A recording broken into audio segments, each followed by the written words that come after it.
नमस्कार जी, सभी को मेरी तरफ से अहोई अष्टमी की ढेर सारी शुभकामनाएं।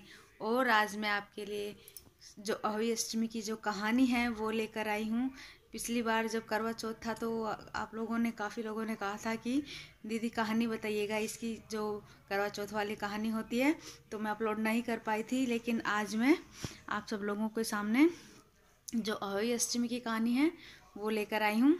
तो ये कुछ इस प्रकार से है। बाद में मैं इसके उद्यापन की विधि भी बताऊंगी। जो उजमन होता है ना, ये किस तरीके से किया जाता है और कब किया जाता है, ये भी मैं आपको बताने वाली हूँ। लेकिन उससे पहले मैं आपको कथा बता देती हूँ। कथा में क्या होता है, तो एक बार एक साहूकार होता है, उसके 7 बेटे और 7 बहुएं होती हैं और एक बेटी होती है। तो क्या होता है कि साहूकार के घर में काम चल रहा होता है और सारी बहुएं और वो बेटी मिट्टी खोदने, पहले के घर चिकनी मिट्टी से बनते थे ना, तो मिट्टी खोदने के लिए जाती थी। एक दिन क्या हुआ कि सारी जनी मिट्टी खोद रही थी और तभी की तभी जो ननद थी ना, उसके हाथ से मतलब मिट्टी खोदते वक्त एक स्याऊ का बच्चा निकल आया और कुदाल से, और वो निकलते ही मर गया। फिर इससे स्याऊ माता गुस्सा हो गई और उन्होंने कहा कि मैं तेरी कोंख बांधूंगी। जिससे जो ननद थी वो बोली कि नहीं, मेरी कोख नहीं बांधना। और उसने अपनी सभी भाभीयों से विनती की कि आप अपनी कोख बंधवा लीजिए। एक एक करके सभी के पास गई, लेकिन 6 भाभीयों ने मना कर दिया। लेकिन 7वीं थी, उसने सोचा कि अगर मैंने मना कर दिया तो सासू माँ घर जाके बहुत डांटेंगे।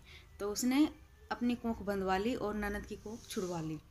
अब फिर क्या हुआ कि सभी के बच्चे हो गए, सभी मतलब उद्यापन उजमन सभी लोग करने लगे। लेकिन जो सबसे छोटी वाली बहू थी, उसके बच्चा होता, लड़का होता, और होते ही मर जाता। पहला, दूसरा, तीसरा, ऐसे करके 7 बच्चे उसके लगातार नहीं रहे, वो सभी मर गए। फिर उसने पंडित जी को बुला के पूछा कि ऐसा क्यों हो रहा है मेरे साथ। तो पंडित जी ने बताया कि जो स्याऊ माता है ना, वो तुमसे नाराज़ हो गई हैं और उस वजह से उन्होंने तुम्हारी कोंख बांध रखी है। और तुम्हारी कोंख है वो स्याऊ माता खोलेंगी तभी तुम्हारे बच्चे जिंदा रहेंगे, नहीं तो चाहे कितने भी बच्चे हों सभी मर जाएंगे। फिर उसने कहा कोई उपाय तो होगा। फिर पंडित जी ने बताया कि आप ऐसा करना कि शुरनी गाय है, उस गाय की तुम सेवा करो तो सब कुछ ठीक हो जाएगा। वो उनकी सहेली हैं, जो स्याऊ माता होती हैं उनकी सहेली हैं। तो वो साहूकार की जो बहू थी उसने वो बात मान ली और रोज़ सुबह जाकर ये जो सुरनी गाय थी उसकी सेवा करने लगी। सुरनी गाय है, उसकी एक टांग नहीं थी, तो वो रोज़ सुबह सोचती कि मेरी सेवा कौन करता है। एक दिन जो सुरनी गाय है उसने जल्दी उठ के देखा, तो जो साहूकार की बहू थी वो उसकी मतलब रोज़ उसकी जो मिट्टी विट्टी होती है साफ़, नीचे से सारा सफाई वो करके जाती। तो काफ़ी खुश हुई और उसने साहूकार की बहू को बोला कि तेरे को क्या चाहिए बोल, मैं तेरे से प्रसन्न हूँ, तुझे जो चाहिएगा मैं वो तुझे दे दूँगी। तो उसने कहा कि मुझे ना मेरे स्याऊ माता ने ना, वो आपकी जो सहेली है, उन्होंने मेरी कोंख बांध रखी है और मुझे मेरी कोंख खुलवानी है वापस से। तो स्याऊ माता ने कहा तो वो तो 7 समुंदर पार रहती है, हमें वहाँ जाना पड़ेगा। तो वो दोनों चल दिए। रास्ते में धूप लगने लगी तो वो सब लोग वो दोनों एक पेड़ के नीचे बैठ गए। फिर क्या होता है कि एक गरुड़ पंखनी का वहाँ पे बच्चा होता है, ठीक है। और वहीं पे सांप का बिल था पेड़ के पास में, जिससे वो सांप उसको खाना चाह रहा था। लेकिन जैसे ही साहूकार की बेटी बहू ने वो देखा ना कि ये इसको खाने वाला है, तो उसने उसको ढकने के नीचे दबा दिया, मतलब उस बच्चे को बचाने के लिए सांप को दबा दिया। थोड़ी देर बाद में जब गरुड़ पंखनी आई तो वो काफ़ी गुस्सा हो गई, वहाँ पे खून पड़ा देख के। उसने सोचा कि साहूकार की बहू ने उसके बच्चे को मार दिया। लेकिन जब उसे पता चला कि साहूकार की बहू ने तो उसके बच्चे को बचाया है, तो काफ़ी खुश हो गई और उसने कहा कि तुम क्या मांगना चाहते हो मुझसे मांगो और मैं तुम्हें सब कुछ देने के लिए तैयार हूँ, मैं तुम पे बहुत प्रसन्न हूँ। जिस पर जो साहूकार की बहू होती है ना, उसने कहा कि हमें 7 समंदर पार जो स्याऊ माता रहती है वहाँ जाना है, हमें वहाँ पहुँचा दो। तो उसने अपनी पंख पे, जो गरुड़ पंखनी थी, अपने पंख के ऊपर सुरनी गाय को और साहूकार के जो बहू थी उसको बिठाया और 7 समुंदर पार बिल्कुल स्याऊ माता के सामने पहुँचा दिया। शाहू माता काफ़ी खुश हुई अपनी जो सहेली थी उन्हें देखकर कि बहुत बहुत दिनों बाद मेरी सहेली आई है जो सुरनी गाय। तो उसने अच्छे से उनका स्वागत किया, बिठाया और कहा कि मेरे सर में है ना काफ़ी खुजली होती है, काफ़ी जुएँ हो गई हैं, तो मेरी बहन मेरी जुएँ निकाल दो। तो सुरनी गाय ने ये सब बहू को बता दिया कि एक काम करो, तुम इसकी जुएँ निकालो जिससे ये तुमसे प्रसन्न हो जाएगी। ठीक है, तो वो जुएँ निकालने के लिए बैठ गई। और जैसे जैसे वो किसी के सर में हम हाथ डालते हैं, मालिश करते हैं, तब भी कितना आराम मिलता है नहीं। और उसने जुएँ निकाली शाहू माता की, तो शाहू माता उससे बहुत प्रसन्न हो गई और कहा कि तेरे 7 बेटे हों, 7 बहुएँ हों, उन सबका तो मतलब बच्चे हों तब बढ़िया से उद्यापन करे। तो वो रोने लग गई और कहा कि माँ मेरे तो एक भी बेटा या बहू नहीं है, बेटा ही नहीं है तो बहू कहाँ से होगी। तो इस पर उसने कहा कि माता आपने मेरी कोख बांध रखी है। तो माँ ने कहा कि शाहू माता है, उन्होंने कहा कि तूने तो मुझे ठग लिया, अब तो मुझे तेरी कोख खोलनी ही पड़ेगी, जा तू घर जाएगी ना तब तक सब कुछ ठीक मिलेगा। जैसे वो घर पहुंची, घर में तो रौनक लगी हुई थी उसके घर में, और सातों बहू और बेटे सभी लोग घर में उद्यापन की तैयारी कर रहे थे। तो उसने भी जाके देखा तो काफ़ी खुश हो गई और वो भी उद्यापन की तैयारियों में जुट गई। शाम को फिर जो बाकी जेठानियाँ थी उन्होंने बोला फटाफट से अपना व्रत खोल लो, नहीं तो थोड़ी देर में जो सबसे छोटी वाली बहू है उसकी रोने की आवाज़ आ जाएगी, काश मेरे बच्चे भी जिंदा होते तो मैं भी आज उद्यापन कर रही होती, मैं भी मतलब चांद को देख के अपना व्रत खोल रही होती।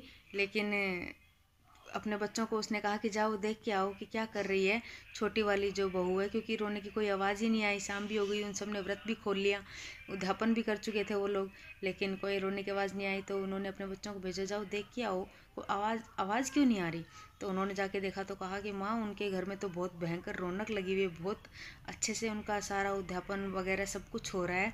तो आश्चर्यचकित हो गई और फिर उन्होंने जाकर उससे पूछा छोटी वाली बहू से कि ऐसा कैसे हुआ, ये सब कैसे हुआ। तो छोटी वाली बहू ने बताया कि आप लोगों ने तो कोख बंधवाई नहीं थी, मैंने अपनी कोख ननद बाईसा के लिए बंधवा ली थी, लेकिन पंडित जी ने ऐसे ऐसे मुझे बताया और मैंने सुरनी गाय की सेवा करी, फिर हम मतलब शाहू माता की सेवा करी तो वो मेरे से प्रसन्न हो गई और फिर उन्होंने मेरे सारे जो कोख थी वो खोल दी और मेरे सारे बच्चे वापस से जीवित कर दिए।